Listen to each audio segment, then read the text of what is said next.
on, guys? It's a nice beautiful spring day in Minnesota. Look at this. Freaking snow again. I swear it never stops snowing here.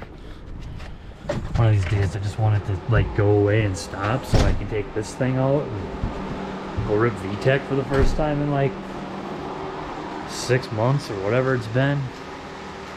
But anyways, since it's crappy outside, cold and windy and snowy and everything else, I'm gonna get back on this thing. Hope that car show video was alright last weekend. I don't know, it was different and kind of nice cars, kind of nice to get out and see other people's builds and not have to stare at mine all the time. Anyways, so today I'm gonna pick up where we left off on this thing and basically start putting more of the parts on. I mean, we got some boxes here. I'd say I got a mess of empty boxes, but we got my harness. I got the jumper, or whatever you want to call this, jumper harness for the super dirty alternator up there. Looks like shit, but I'm pretty sure it still works. So the reason I have to do that is because I have an OBD1.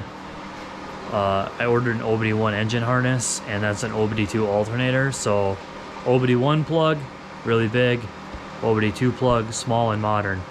So that's why I have that. In here, we've got our rear T-bracket, the rear engine mount, back down there. Get that thing put on today. Get all these mounts torqued down. That's probably what I'm gonna start with.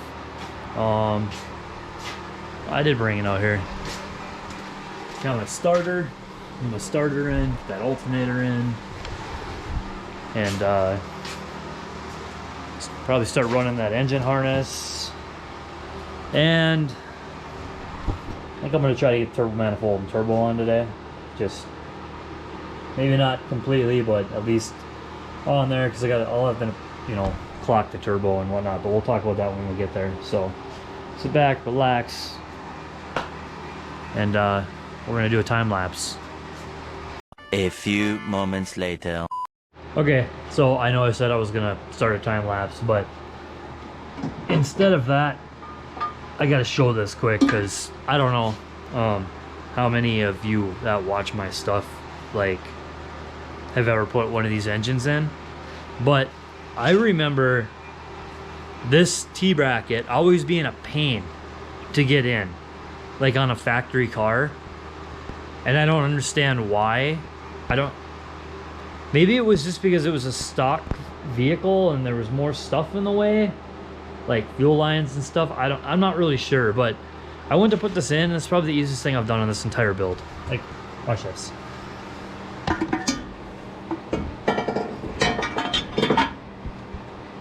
There. I know the lighting kind of stinks down there, so maybe I can pull my phone out here. There we go. Get a little light. Look at that. It just slid right on. Now I just got to shove the, you know, 4 bolts through it, and that rear mount is on. That was too easy. I fully anticipated that to be a pain in the ass. I would have known it was that easy. I would have done it last time I was out here working on this thing. But anyways, now I'm probably going to time lapse and get the bolts in or something.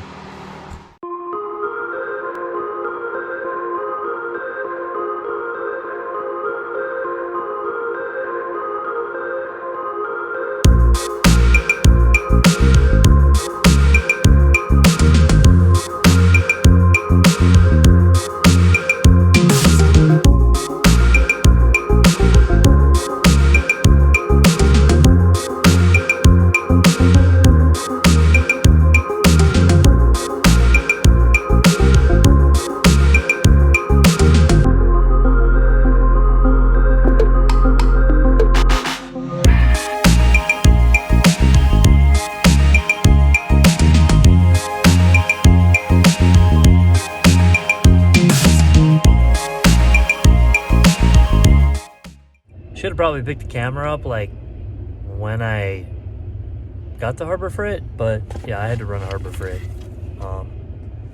and buy some sockets, some ball hex sockets, and I'll show you why as soon as I get back to the garage. But for now, I'm stuck waiting on this train. So there's that. So I think I'm gonna get some food. I'm hungry. It's like 2 o'clock and I haven't eaten yet. So yeah. See you back in the garage. Alright, made it back to the garage. So, like I was saying, I had to go and buy these hex ball socket things, whatever you want to call it. Mainly because this mount, when I put this mount on, I just tightened these bolts on the side and I didn't torque them. Well, this one right down here, you can see that one right there, the angle with the mount here, I wasn't able to get the dang straight one on that bolt. You see it doesn't go in there because it's hitting the mount right now. So rather than me trying to pull the mount back off and have to jack up the transmission and stuff, went and got these little sockets, and that gives me the perfect angle. I'll be able to get a torque wrench on that. Just make sure that bolt's actually tight. I thought about it. I'm like, well, I probably tightened it enough. It's probably good. I'm like, no, it's gonna bother me. If I don't take care of that, it's gonna bother me. So when I got the tool, gonna get that torqued, and then we can get our starter put in.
Well, guys, so I got the starter in, as you've seen.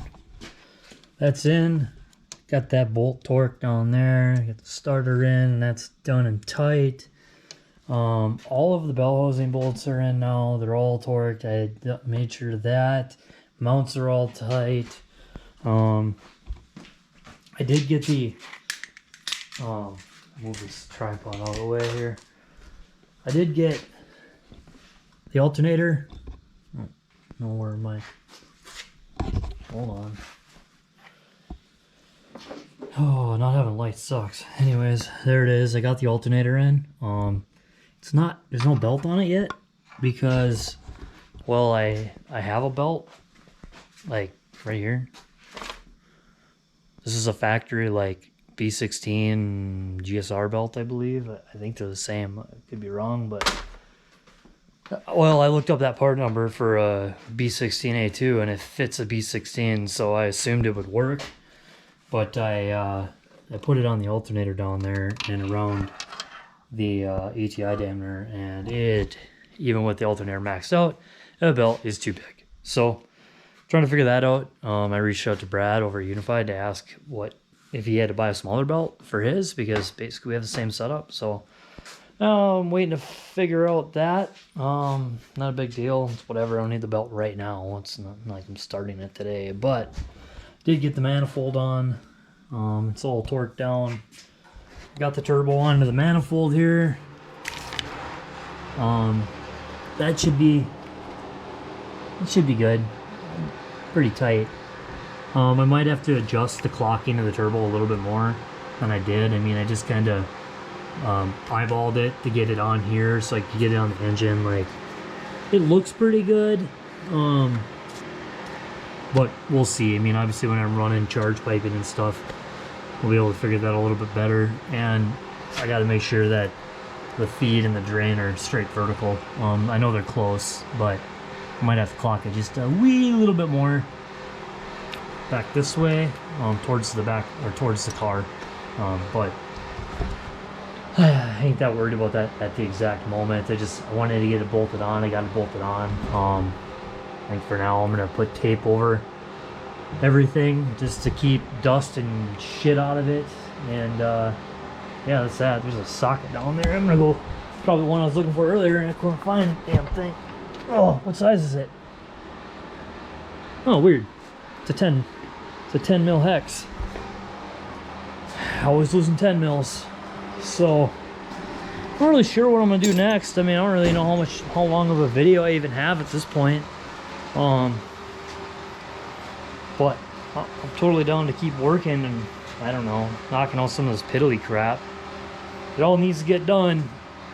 Sucks I can't do any fuel stuff today because I'm waiting on funding so I can buy my injectors and then be able to get the rail in here and be able to get these fuel lines plumbed, which I did have to end up taking. I don't know if I said that in the last video. I had to take the regulator off I had back there because the dang manifold was hitting it. It still fits. I just, when I was installing it, it was kind of in the way. And one other thing I did notice that I have to fix on this thing, down here, you guys can see, let's see if I can get a light to stay. So this right here, this black can, this is my power steering delete reservoir for my rack. I had it bolted onto the subframe down here and it was in the way and hitting the intake manifold. So I have to figure out where to relocate that and fix that, but not a big deal. I had a feeling that was going to happen. I mean, I installed that thing long before it even had the engine back. Like probably before it even shipped the engine out. Bought the thing forever ago. But yeah, it's kind of where I'm at. I think I'm gonna quit rambling and find out if I'm gonna record more or call it here. I don't know. I gotta go see what else I got around here to put on tonight. So stand by. Well, I was gonna try to put my clutch slave cylinder on here, and I ran into an issue with that. Stupid thing. I put it on the transmission down here. You know, well, I got the bolts back in there now, but I put it on the transmission, and the holes wouldn't line up with the ones in the trans. And I'm like, well, what the hell? I mean, normally you can like, normally they're not perfect. You have to like push the slave cylinder over a little bit, you know, to get the thing to line up. And I'm looking at the clutch fork, and the throat bearing's pushing against the pressure plates. I mean, everything looked right. So I'm like, well, what could be going wrong? So I pulled the boot and whatnot off of the slave cylinder, and I was looking at this thing, and let's see if I can get the light right here. Probably not. Well, I'm trying, and I'm failing. Let's try the phone. See if that, there we go. Come on. Look at how corroded that is in there. I think it's just rusted up solid. So I'm gonna need to get a new slave cylinder, unfortunately. I mean, it's not a big deal. Like factory ones are like super cheap. But I was gonna get, and I was just looking at them, I was gonna get a K-tuned. But with the K-tuned, I have to buy a K-tuned line. And I already have this nice clutch slave cylinder line from Finishing Lines, so I won't be able to use a K-tuned one, because instead of having a female hole here, the K-tuned has a male fitting on it. So obviously these are male ends on here. That ain't gonna work out. So I was looking, probably get a Blocks one. Looks like Blocks makes one that's fairly cheap. It's like $34, $40, something like that. Pretty cheap. Not ridiculously expensive, which is good, because it's one part I didn't think I was gonna need to buy. But that one I have sat down in a box forever. I mean, 7 years of sitting there, so like, it makes kind of sense. So whatever, I'm gonna get a new one. But I'm gonna call the video here today, guys. I don't really know what else I'm gonna do. The only thing I really planned on today that I haven't done is run the harness, but the more I thought about it, I'm like, you know, I'm gonna wait, because I don't want to run the harness and then have all the plugs in the way of me, like, you know, coming back here and, you know, routing coolant lines and whatnot. I mean, then I gotta get the radiator in here. Gotta get coolant lines ordered, still upper and lower radiator hose, and you'll buy a bunch of vacuum line and stuff and run vacuum lines. But I'm just kind of getting a mental note of like a lot of the piddly crap I gotta order, so I can like button things up here. But we're getting there. I mean, it looks good. At least got this on finally. Turbo's on there, and it looks pretty. So now I can go here and stare at it for hours on end, and you know, the starter's in, the motor's in.